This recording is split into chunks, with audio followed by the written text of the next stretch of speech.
साष्टांग नमस्कार करून या असणारी प्रभू रामचंद्राची कथा सांगत असताना ग्रंथकर्ते सांगू लागले की ज्यावेळेस राजा रावण फोन करण्यासाठी बसला होता त्यावेळेस त्याला विघ्न येऊ नये म्हणून त्याच्या भोवती बरचसा असं लांब लांब आवरण घातलेले होते आणि त्या जर का आवरणामध्ये जर का बाहेरचा शत्रू आला तर त्याला कोणतीच सुदबुद राहत नव्हती, तो युद्ध करण्याचं विसरून भरकटत जाणार होता अशी असणारी कथा सांगू लागलेली.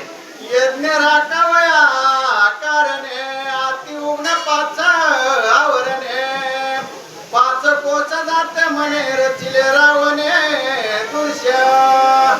त्या रावणानं असणारे 5 आवरण घातले आणि तिथे घातले ज्या ठिकाणी तो यज्ञ करण्यासाठी बसला होता त्या यज्ञाच्या जागेवरून 5 कोस लांबीचे अशा अंतरावर राजा रावणानं ते एक अंतर प्रत्येक कोसाला एक आवरण प्रत्येक कोसाला एक आवरण असे 5 कोसामध्ये 5 आवरण घातलेले.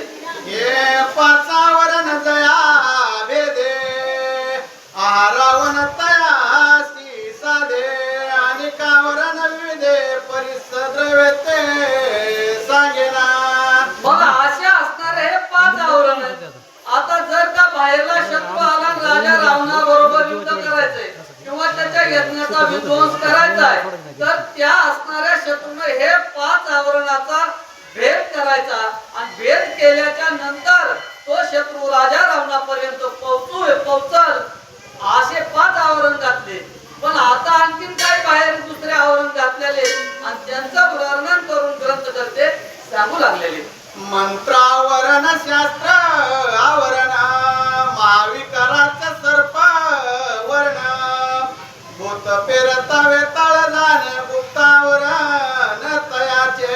आता हे 5 आवरण घातले 5 कोसावर पुन्हा त्याच्या बाहेरून दुसरे आवरण घातले मंत्र शक्तीचं आवरण घातलं काही भूताचं आवरण घातलं काही गुहाचं आवरण घातलं. पण हे कशा आवरण होते हे अदृश्य गतीचे आवरण होते आणि ज्या या अदृश्य गतीच्या आवरणाचा जो भेद करील तो असणारा राजा रावणाकडे येईल असा ग्रंथ ग्रंथे सांगू लागलेले. बहिरा पारधी राक्षसाची शास्त्र वनिले कवची अहरणीसी शास्त्र हाताची कैची झळकते अंतरिक्षी. मग त्या असणाऱ्या आवरण पुन्हा शस्त्राचं एक आवरण घातलं गुप्त शस्त्राचं आवरण होतं आणि ते आवरण कसं होतं ते शस्त्र कसे झळकत होते ते दिसतच नव्हते आणि येणाऱ्या शत्रूचा ते संवाद करीत होते असं एक शस्त्राचं आवरण घातलेलं आहे. आयसा अंतर बाहे निश्चित राम साधवया सावचित रावण ओम करी आशे करीत समय मानसे. असे असणारे राजा रावणाने वेगवेगळ्या प्रकारचे आवरण घातले आणि आवरण घालून राजा रावण सावध चित्तानं होम करू लागलेला आहे. होम कशासाठी करीत होता तर तो असणारा होमामधून मला जे महादेवांच्या कृपा आशीर्वादाने जे यज्ञ मिळणार आहे तो रथ मिळेल शस्त्रास्त्र मिळतील आणि शस्त्रास्त्र मिळाल्यावर मी नक्कीच प्रभू रामचंद्रावर विजय मिळवील प्रभू रामचंद्राला मी माझा वश्य करील असा राजा रावण विचार करू लागलेला आहे. येरीकडे दळ वारी सनद कपी केसरी सनद मुदत मकारी राम नाम गरजते.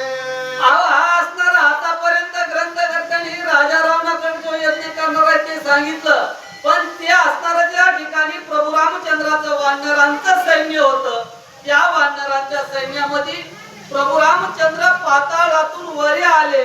आपल्या वानर सैन्यामध्ये आल्यावर सर्व वानरवीरांना आनंद झाला होता आणि त्या आनंदामध्ये सर्व वानरवीर त्या ठिकाणी आनंद करून व्यक्त करीत होते. विजय झाला रघु राजा मारिला रावण दुरीला उभारीला रघु दोजा कपी समाज हाती गजरे. प्रभू रामचंद्र पाताळामधला जो असणारा आही रावण होता तो आही रावणाचा मारून विजय प्राप्त केला आणि आनंदानं सर्व वानरवीर प्रभू रामचंद्राच्या नामाचा गजर करीत होते, आनंदानं नाचत होते, आनंदानं उड्या मारत होते, असा आनंद व्यक्त करू लागलेले. विजयामुचा कपिनाथ मारोनिया पाताळनाथ घेऊन आला रघुनाथ बळ्यात भूत हनुमंता. वानरवीर मोठमोठ्यानं गर्जना करीत होते. खरोखरच आमचा असणारा हनुमंत हा शक्तिशाली बुद्धिमान आहे. तो इथून गेला. प्रभू रामचंद्र त्या पाताळातला जो राही रावण होता, मही रावण आहे, त्यांना मारलं. त्यांना मारून प्रभू रामचंद्राला तो इथं घेऊन आला. असा असणारा आमचा हनुमंत बलवान आहे. म्हणून हनुमंताच्याही नावाचा जय जयकार करून इथून गेले.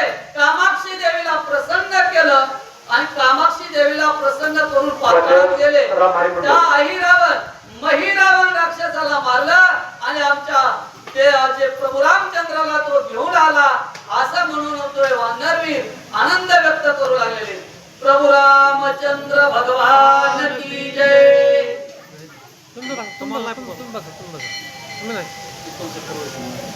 प्रकाश मुंडे